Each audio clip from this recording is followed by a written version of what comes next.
Das hier, das ist an sich ganz einfach ein Trägli. Aber es ist auch eine gute Idee. Für Schnarcher und für Leute, die unter Schnarcher leiden. Eine Idee, die im Gesundheitswesen unter Umständen einen Haufen Geld könnte sparen könnte, wenn man sie ernst nehmen würde. Der Marcello De Cristofaro. Marianne Seewer leidet seit Jahren unter starkem Schnarchen und nächtlichen Atemaussetzern. Ein Beatmungsgerät hilft ihr beim Atmen. Das sogenannte CPAP-Gerät pumpt mit Überdruck Luft in ihre Lungen. Ein wirksames Gerät, das aber für die Patientin höchst unangenehm ist. Ich bin mir einfach vorgekommen wie invalid und hatte das Gefühl, es gehe ein bisschen von meiner Lebensqualität weg. 6 Monate lang benutzt die 60-Jährige das Beatmungsgerät. Jede Nacht schläft Seewer mit der Maske, jede Nacht erträgt sie den Lärm des Gerätes. Januar vor einem Jahr. Die Medizinsendung Puls berichtet über die Schnarchspange von Arthur Wies. Der Erfinder habe das Schnarchproblem gelöst. Hunderte Schnarcher melden sich bei Wies und besuchen seinen Kurs. Auch Marianne Seewer probiert die Spange aus. Ich bin sehr zufrieden mit dem. Ich kann durchschlafen. Ich tue es am Abend rein und nehme es am Morgen wieder raus, wenn ich aufstehe. Und habe kein Problem damit. Jetzt ist es gut steuerbar. Ein simpler Draht. Arthur Wies ist der Erfinder des sogenannten Velomount. Der 53-Jährige litt selber 12 Jahre lang unter starkem Schnarchen. Vor 6 Jahren entwickelte der Elektroniker eine einfache Drahtspange, die das Schnarchen direkt am Entstehungsort im Rachen verhindert. Heute gibt er sein Wissen an Betroffene weiter.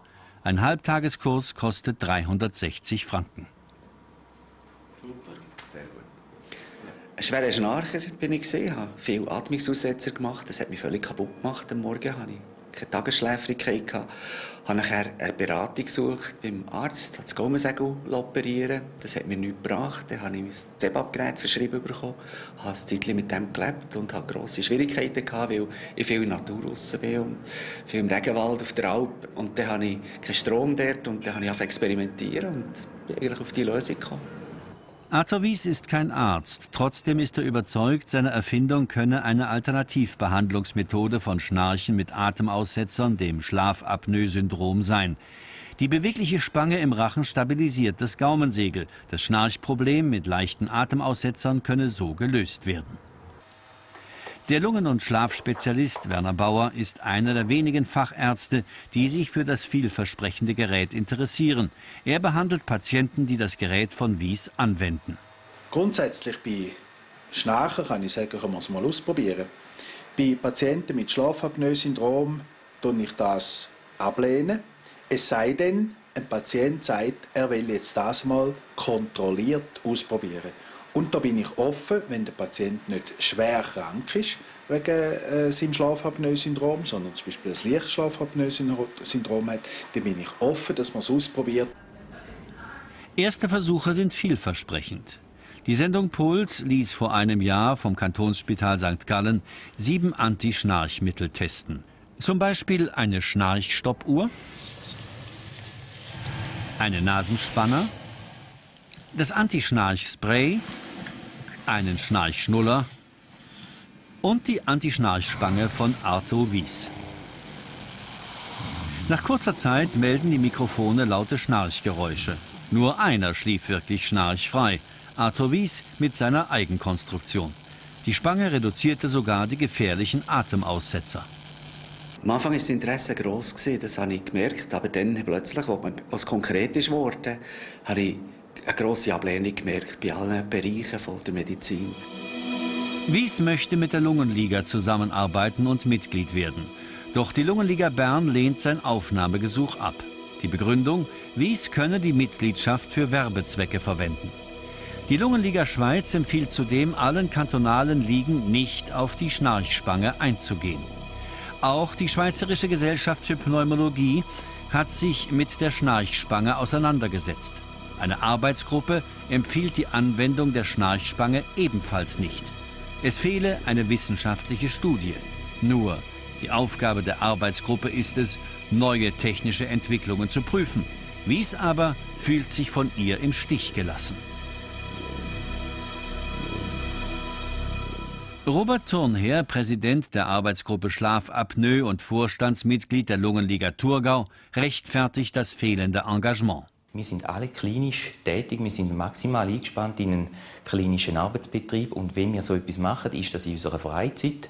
Und da wollen wir das machen, was uns selber sehr interessiert. Und es gibt diverse Anfragen für Anti-Schnarchküsse und andere Devices, die die Leute untersuchen lassen. Und wir können wirklich nicht alles machen. Tatsache ist, viele Patienten sind mit der Schnarchspange zufrieden und geben der Lungenliga das gemietete Beatmungsgerät wieder zurück. Auch Marianne Seeber. Sie benutzte das CPAP-Gerät 6 Monate lang. Dafür musste ihre Krankenkasse der Lungenliga rund 1.600 Franken überweisen. Ihre Schnarchspange hat das CPAP-Gerät ersetzt. Damit hat sie viel Geld gespart. Ein Vergleich. Der Draht kostet 3 Franken, der Kurs bei Arthur Wies 360 Franken. Bei einer Behandlungsdauer von 5 Jahren kostet der Einsatz der Schnarchspange im Schnitt 80 Franken pro Jahr. Viel teurer das CPAP-Gerät. Allein die Miete eines Gerätes kostet im Schnitt knapp 1.500 Franken pro Jahr, 19-mal so viel. Auch die Lungenliga, welche die Geräte vermietet und damit Geld verdient, unterstützt Wies nicht. Enttäuscht bin ich allerdings sehr von der Lungenliga, weil ich gemeint, es ist eine Selbsthilfeorganisation, die da solche Sachen unterstützt. Auch dort totale Ablehnung. Und das ist auch ein Konkurrenzdenken, da ist Angst dahinter. Und das tut mir wahnsinnig weh, das ist so schade. Angst, wegen der Schnarchspange weniger Geld zu verdienen? Die Lungenliga Schweiz widerspricht. Die Anwendung der Schnarchspange könnte mit Gefahren verbunden sein und müsse vorher wissenschaftlich untersucht werden, sagt Otto Piller, Präsident der Lungenliga Schweiz. Es muss eine Studie vorliegen, die beweist, dass das Hilfsmittel wirtschaftlich, wirksam und zweckmäßig ist. Und die Studie, das ist eine klinische Studie, die muss gemacht werden, sei das von einem Universitätsinstitut, sei das von einer anerkannten Prüfanstalt. Und das muss der Herr Wies muss das in die Wege leiten und muss die Daten liefern. Und dann stellt der Antrag auf die Aufnahme in die entsprechende Liste. Und dann werden die Mittel sogar von der Krankenkasse entschädigt oder von der IV. Tatsache ist, jedes Jahr vermietet die Lungenliga Schweiz Beatmungsgeräte für rund 20 Millionen Franken. Mit der Schnarchspange könnten die Patienten viel Geld sparen. Kein Arzt will eine Studie machen, ihr habt es gehört im Beitrag. Das allerdings, das hat sich mittlerweile geändert. Wir haben während unserer Recherchen einen gefunden, der bereit ist, mit dem Arthur Wies zusammen eine Studie durchzuführen. Es ist der Werner Bauer. Ich denke, es ist interessant, so eine Studie zu machen. Ich werde den Challenge aufnehmen und das machen. Die Frage wird sein, profitiert der Patient, hat er weniger oder keine Apnoe mehr? Ist sein Schlaf qualitativ besser und hat das Velomount nicht noch irgendwelche Nebenwirkungen oder Tücken oder Gefahren, wo man darauf achten muss, dass das vielleicht auch ungünstig sich entwickeln könnte. Der Werner Bauer und noch einmal das Schlafapnoe-Syndrom ist eine ernste Krankheit. Die beste Behandlung ist zurzeit die mit einem CPAP-Gerät. Die Schnarchspange könnte unter Umständen einen Teil der CPAP-Geräte ersetzen, aber das muss sich zuerst noch zeigen.